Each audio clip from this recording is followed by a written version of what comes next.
வாழைப்பூ அவிச்சிட்டு அந்த தண்ணியை வந்து வடிகட்டி எடுத்து வச்சுருக்கப்பா. இதை வந்து சூப் மாதிரி நம்ம குடிக்கலாம். இது வந்து என்னன்னு கேட்டிங்கன்னா, இதில் கொஞ்சம் மிளகு ஜீரக பொடி சேர்த்துக்கணும். உப்பு ஆல்ரெடி போட்டு தானே நம்ம பூ அவிக்கிறோம், அதனால் உப்பு போட தேவையில்லை. அப்புறம் வந்து இது பாருங்க, ஒரு ரவை, ஒரு சிட்டிகை, ஒரு பிஞ்சு அளவுக்கு பெருங்காயம், இது ரெண்டும் சேர்த்திங்கன்னா இது ஒரு ரசமோட டேஸ்ட்டில் வந்துடும்.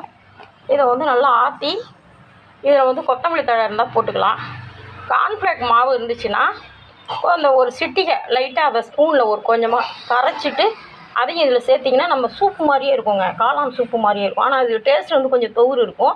அதுக்கு வேணால் நீங்கள் கெட்டி தயிர் சேர்த்துக்கலாம், மோர் சேர்த்துக்கலாம்.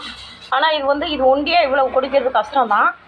ஆனால் வந்து இதே வந்து ஒரு 4 பேர் இருந்தாங்கன்னா மோர் சேர்த்து கொஞ்சம் கொஞ்சம் எடுத்துக்கிட்டோம்னா ஆண்களும் குடிக்கலாம். ஏன்னு சொன்னாக்கா இது வந்து சூட்டை, அதாவது என்ன சொல்கிறது, இனப்பெருக்க மண்டலத்தோட சூட்டை வந்து குறைக்கிறதுப்பா.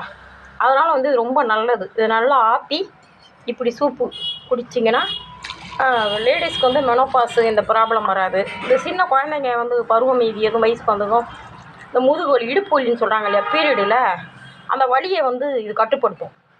கர்ப்பப்பையை வந்து இந்த தொவுறு வந்து பலப்படுத்தும். அதிக உதிரப்போக்கை கட்டுப்படுத்தும். உடம்புக்கு ரொம்ப நல்லது. பொதுவாக தொவுறுங்கிறது ரொம்ப நல்லது, வயிற்றுப்போக்கை குணப்படுத்தும்னு சொல்லுவாங்க. அதனால் இப்படி நிறைய ப்ளஸ் பாயிண்ட் இருக்குது.